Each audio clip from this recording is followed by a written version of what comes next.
I was scraping old plaster from a chapel wall in Montauban when my phone rang. I had my work gloves on, dust in my mouth, and no interest in whoever was calling from a number that didn't even look local. But I answered, mostly out of habit. "Bonjour, Monsieur Calloway," the voice said.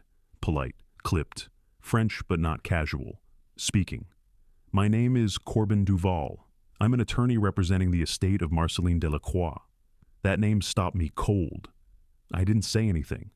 He kept going. "She passed recently. At 91. I'm sorry for your loss."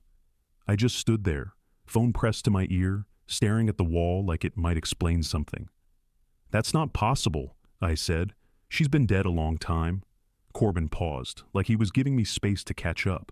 "No, sir. Your grandmother passed last week at her residence near Bonnieu. You are listed as next of kin and sole beneficiary." That word, soul, hit me in the gut. My whole life, I was told there was nothing left of my family in France, that my roots were cut. Dead end. Harlan and Maris told me Marceline was long gone, that they'd checked, that I shouldn't bother digging. And now this man was telling me I was her heir. "Why would she leave anything to me?" I asked. "She named you directly in her will, a villa, vineyard property, and liquid assets. Valuation will finalize, but preliminary numbers suggest approximately 27.4 million euros. I didn't say a word, couldn't.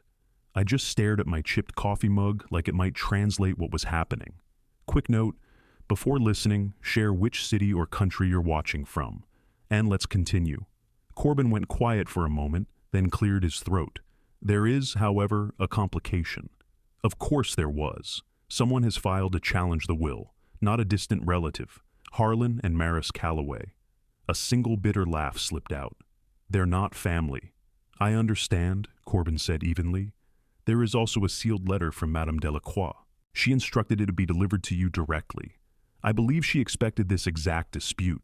When we hung up, I just stood there. No shock, no excitement. Just that familiar drop in the gut, like I was 17 again, waiting for the ground to disappear under me. I took off my gloves, grabbed my coat, and walked straight out of the chapel without telling anyone where I was going.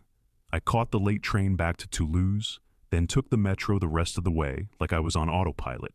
But my brain wouldn't shut up. That phone call cracked something open, and memories started leaking through. Ones I'd locked up for years. The worst one came back first, the night before New Year's Eve, when everything I thought was mine got ripped away. Maris called me downstairs after dinner. She sounded fake nice, like when she wanted something but didn't want to say it outright. I figured she needed help moving boxes or shoveling the driveway. I had pajama pants on, a sweatshirt, socks. I wasn't dressed for anything serious. Harlan was already by the front door, standing stiff with his arms crossed, like he was guarding it.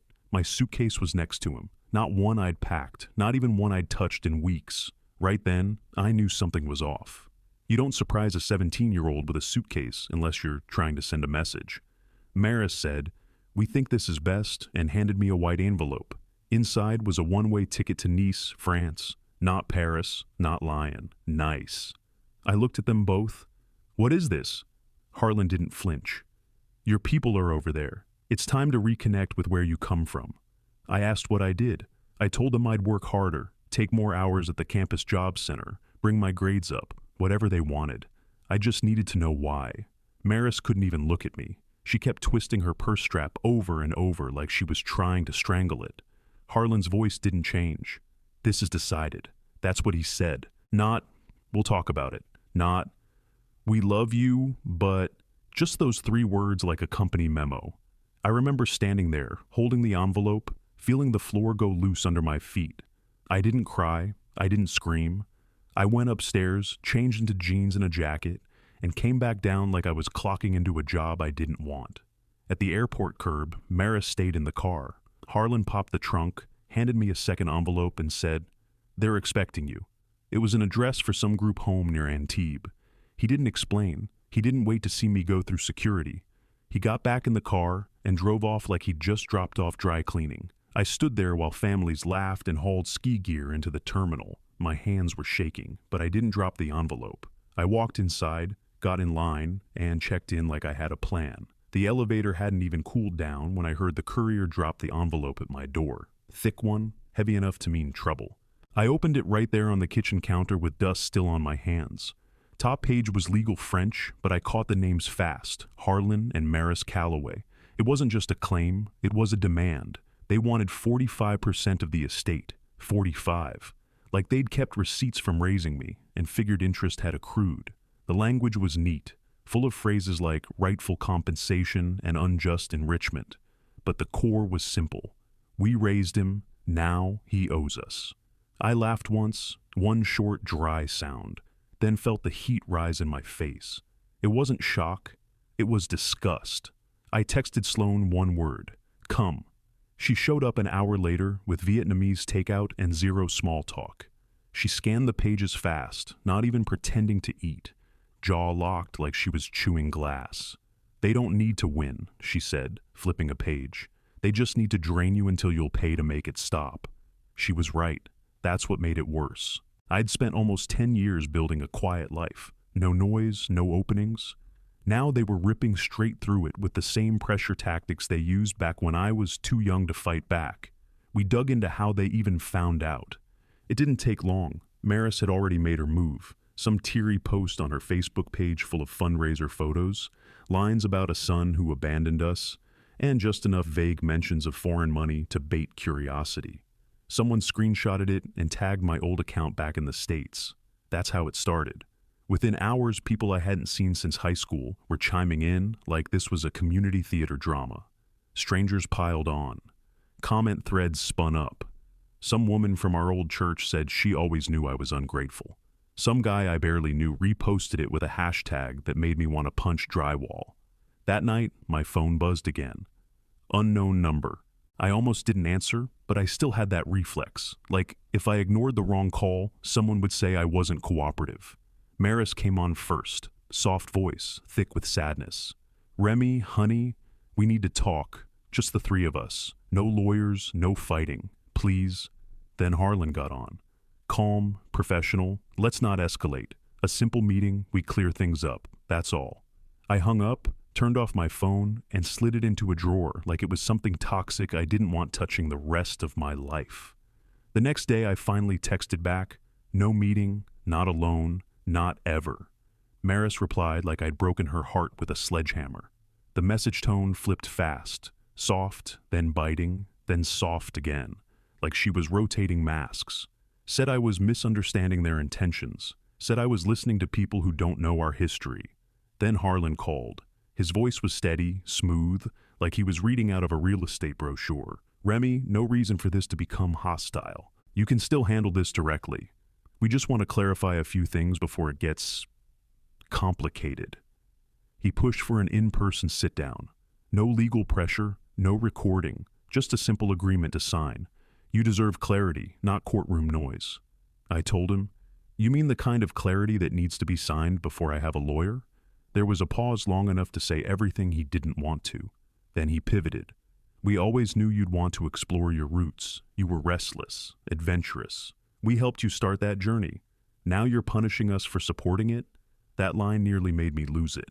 I remembered exactly how they helped me start that journey, with a suitcase I didn't pack and a one-way ticket to a group home across an ocean. After I hung up, my hands wouldn't stop shaking. I wasn't scared of them, not physically. But I knew that feeling, the same one I had standing at O'Hare with an envelope full of strangers' names and no backup plan. Sloane saw the look on my face when she walked in. She didn't say anything at first, just shoved a yellow notepad across the table and said, "Start writing. Every call, every phrase, names, places, dates. Treat it like a job, not a life." I wrote until my hand cramped. That same evening, Corbin called. I barely finished explaining the calls before he cut in. Do not meet them, not without me, not in private.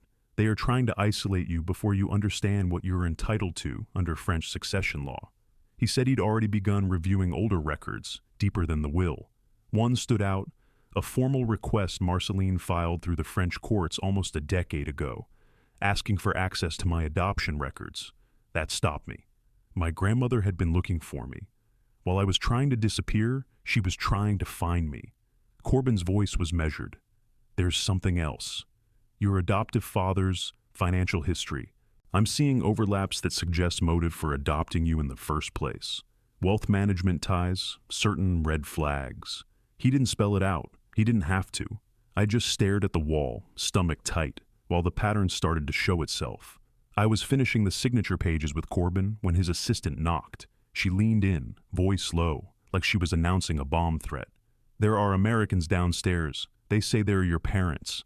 Everything in my body went cold, not scared, wired, like someone flipped every breaker inside me at once.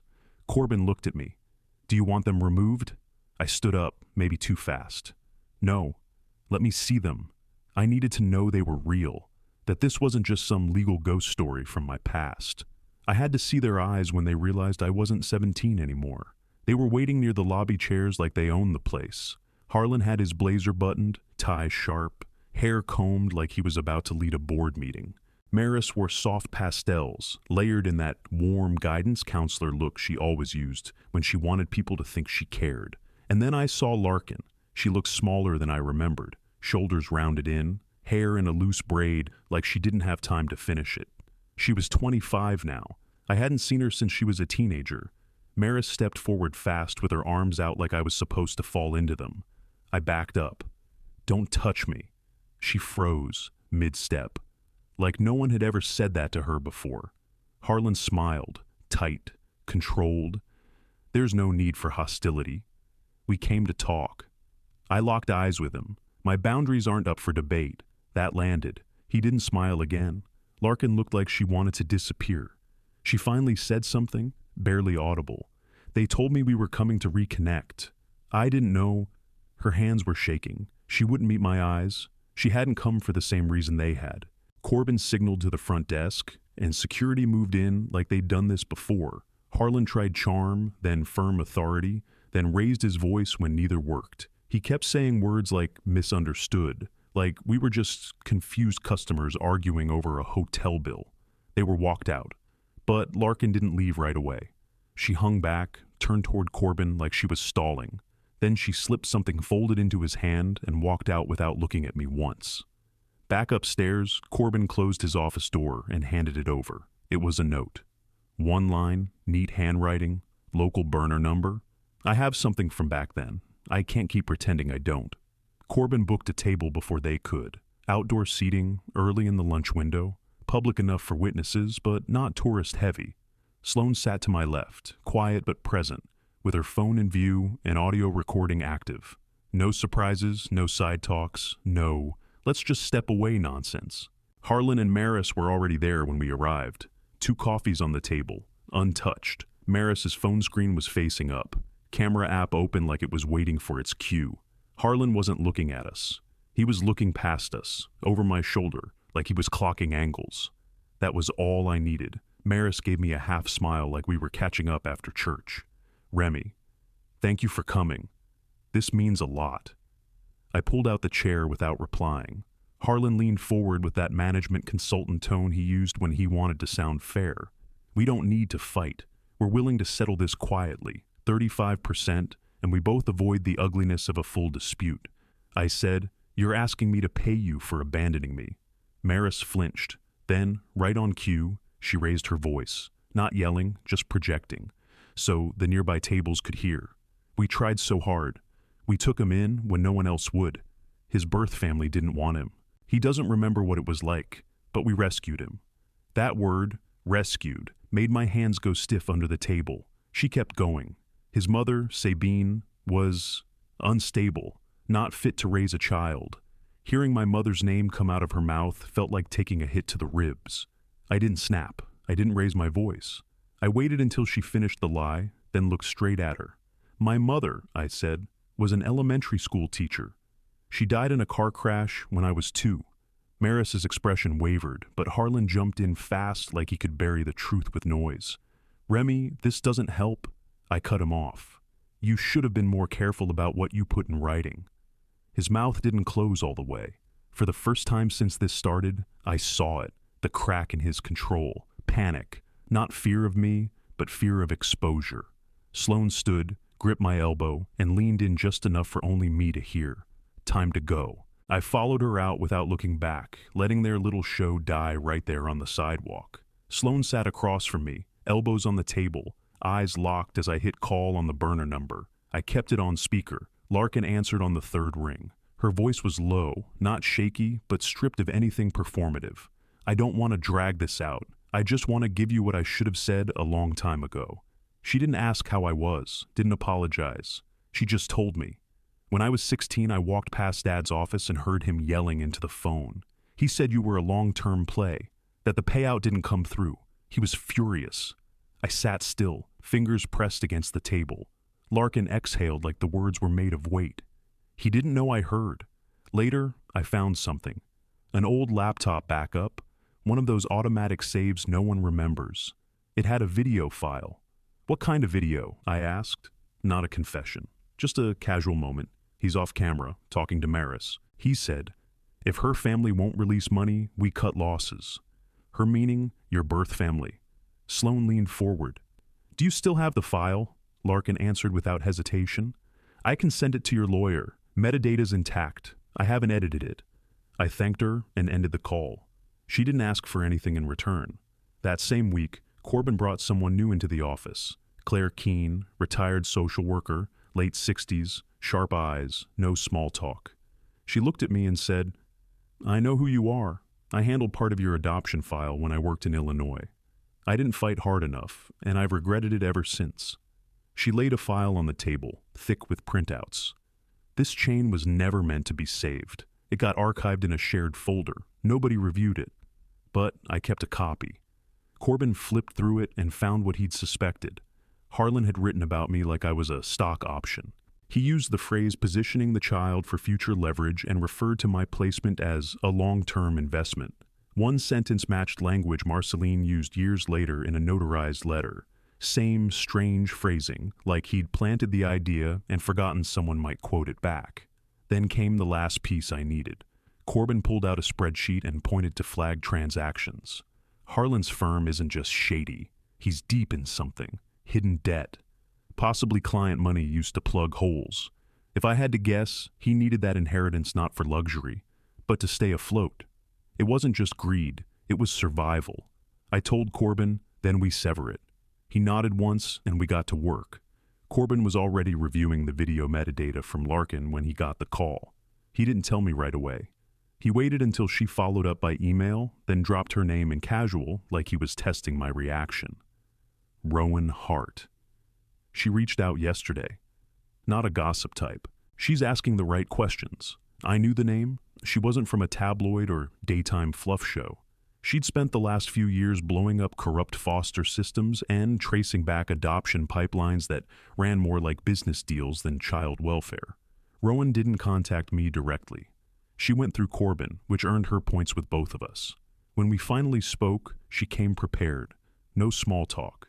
She'd already filed requests with the state of Illinois, the Department of Children and Family Services, even the agency that handled my case back in the day. The part I can't wrap my head around, she said, is how an American couple put a 17-year-old on a plane to Europe without triggering any legal fallout. And now they want to claim a right to wealth they had no hand in. She didn't editorialize. She didn't ask for emotion. She wanted facts and patterns, and she was chasing both with teeth. While Corbin prepped documents for mediation, Rowan kept pulling threads. She started looking at Maris's polished image, volunteer groups, school events, charity boards. All the stuff she used to win people over. Rowan didn't accuse outright, but she started asking where the money went after those fundraisers. Who handled the donations? Who audited the books? I wasn't in the loop for every detail, but I saw the fallout. Emails stopped getting answered. One parent group removed Maris from their board without comment, she noticed. Maris doubled down on her side of things. Her posts got longer, more dramatic.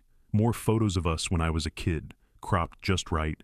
Her captions hit every button. A mother's heartbreak, misunderstood intentions, guided by foreign lawyers. She also started pressing for one last reconciliation meeting. Private, no paperwork, just talking. That told me she knew what was coming. She wanted to get off the record before it all landed in the public eye. Meanwhile, I had my own puzzle pieces, real ones. I had Claire Keene's file and her first-hand statement. I had Larkin's recording and a timestamp from long before any lawsuit was filed. I had Corbin stacking the paperwork in a way that made timelines matter. We weren't speculating anymore. We were reconstructing. By the time the mediation date locked in, I didn't want drama. I didn't need a showdown. I wanted clarity, paper trail, legal findings that didn't leave room for spin. And I wanted one thing documented loud and plain. This wasn't love. It was strategy. The room was quiet when we walked in. Stone walls, too bright overhead lighting, chairs that forced your back straight. Not a space for comfort, a space for consequences. Corbin was already unzipping his leather binder before we even sat. Across the room, Elowen Marlowe adjusted her glasses, gave a nod, and said, "We'll begin." She had the kind of presence that shut down performance before it started. No small talk, no, let's stay calm nonsense. Just silence that forced honesty. Maris was already in the room, eyes glassy, tissue in hand like she'd practiced. Harlan walked in a full 3 minutes late, coat folded over his arm like he'd just come from lunch. A dominance play. Didn't work. Elowen led with a clean question. Before adopting Remy Calloway, were you aware that his biological grandmother had significant assets abroad? Harlan didn't blink. No, that was it. No hesitation, no qualifiers, just one word. But I watched his jaw tighten a fraction. Corbin didn't flinch. He opened the binder and began laying out documents like scalpels. He didn't speak with emotion. He didn't need to. Claire Keene sat beside us. When asked, she verified the adoption agency emails, confirmed the archive. Read the line that started it all, positioning the child for future inheritance leverage. When Elowen repeated that line out loud, something shifted in Harlan's face. Not regret, not fear, just pure math failing to hold. Corbin moved to the next exhibit, Larkin's video file. He didn't play the audio. He didn't need to. He presented the authentication chain, metadata timestamps, and device records. The video existed. The context was locked. Maris shifted in her seat, dabbing at her eyes, mouthing something about misunderstandings. Elowen didn't even look at her. She turned to Corbin. Any further material? Corbin nodded once and removed a sealed envelope from his case. Per instructions from the deceased, this letter was to be submitted if a claim was filed. He opened it slowly, unfolded the pages, and read it aloud. Marceline's voice came through in every sentence, measured, clear, specific. She wrote that she had sent gifts when I was small. Every single one returned unopened. She said Harlan reached out to her directly, requesting financial assistance, and implied my placement might not remain secure if she didn't comply. And then the line that burned straight through me. He called my grandson the investment, like a bond with a potential yield. The silence afterward was the kind you don't recover from. Harlan cracked first, started talking fast. There was pressure, debts. I was trying to keep things stable for everyone. We did what we had to. Maris added her part, voice thin and trembling. It was complicated. We tried to give him a good life. Larkin stood up, hands at her sides. It's all true. I'm not lying for them anymore. That was the last word spoken. Elowen nodded once, wrote something in her ledger, and said, "Claim rejected in full. Costs assigned to petitioners. File will be referred for fraud investigation." I stood, looked neither of them in the eye, and walked out. The headlines didn't pull punches. Once Rowan Hart's story dropped, it spread faster than I expected.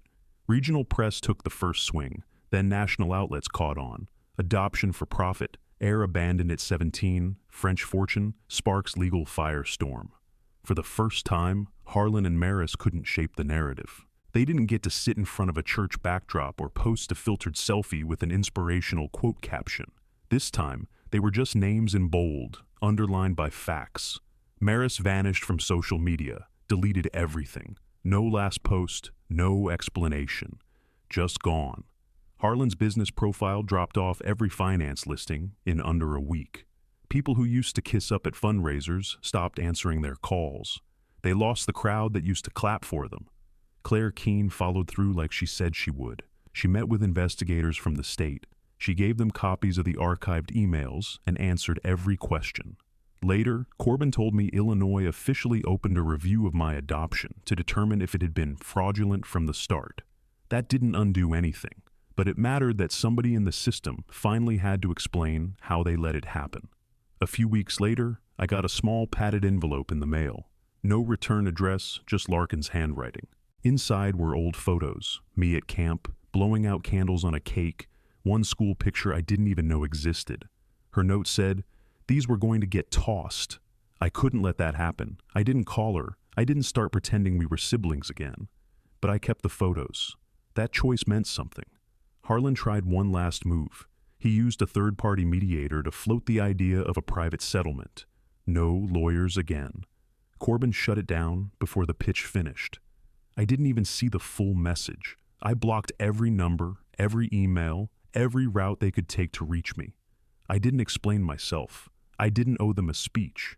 Boundaries aren't talk, they're action. I split my time between the villa and my restoration jobs. I needed structure. I didn't want the money to become a personality. With Corbin's help, I set up protections, tax shields, long-term investment structures, donor oversight. But the one thing I did, the only revenge I allowed myself, was building something that couldn't be undone. I created the Marceline and Sabine Fund, trade scholarships, rent stipends, legal help for kids aging out of care, no essays, no guilt letters, just practical support. The first time I signed off on a disbursement, it didn't feel like victory. It felt like silence finally breaking. Not rage, not justice, relief. Was the fund enough justice, or should Remy have gone further? Drop your take in the comments, and don't forget to like and subscribe for more. Hold up. Before you click away, let me ask you something. If the people who raised you treated you like an investment, would you still choose peace over payback? If you've got the hype feature, tap it to support this video and help it reach more people. And please subscribe and hit like. It's one click and it matters a lot. Then drop a comment, even just good story, or tell me what you would have done.